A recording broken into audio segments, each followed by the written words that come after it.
శ్రీదేవర విజయ్ చందర్ అంటే ఎవరికి అంతగా అర్థం కాదు. కరుణామయుడు విజయ్ చందర్ అనగానే జనం చప్పున గుర్తుపట్టేస్తారు. తెలుగునాట యేసుక్రీస్తు, షిరిడీ సాయిబాబా పాత్రల్లో తనదైన బాణీ పలికించిన ఏకైక నటుడు విజయ్ చందర్ అని చెప్పవచ్చు. ఆంధ్రకేసరి టంగుటూరి ప్రకాశం పంతులకు మనవుడు విజయ్ చందర్. బాల్యం నుంచి నాటకాలంటే ఆసక్తి ఉండడంతో తరువాత ఆ ఇంట్రెస్ట్ సినిమా వైపు మళ్ళింది. అక్కినేని నాగేశ్వరరావు, ఆదుర్తి సుబ్బారావు కలిసి చక్రవర్తి చిత్ర పతాకంపై నిర్మించిన సుడిగుండాలతో తెరకు పరిచయమయ్యారు విజయ్ చందర్. ఆ తరువాత అదే చక్రవర్తి చిత్ర నిర్మించిన మరో ప్రపంచంలోనూ కీలకమైన పాత్రలో నటించారు విజయ్ చందర్. బస్తీ బుల్బుల్, సిఐడి రాజు, మా ఊరి మునగాళ్లు, పసివాని పగ వంటి చిత్రాల్లో కథానాయక స్థాయి పాత్రలే పోషించారాయన. అయితే అవేవి గుర్తింపు సంపాదించి పెట్టలేదు.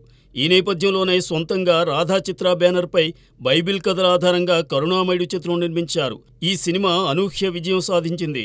తరువాత రాజాదిరాజు, దయామయుడు సినిమాల్లోనూ క్రీస్తు పాత్ర పోషించి ఆకట్టుకున్నారు. షిరిడీ సాయిబాబా మహత్యం, ఆంధ్రకేసరి చిత్రాలతోనూ మంచి పేరు సంపాదించారు విజయ్ చందర్. తరువాత అనేక చిత్రాల్లో క్యారెక్టర్ యాక్టర్గా నటించారు. ఇప్పటికీ తన దరికి చేరిన పాత్రలో నటించాలని తపిస్తున్నారాయన.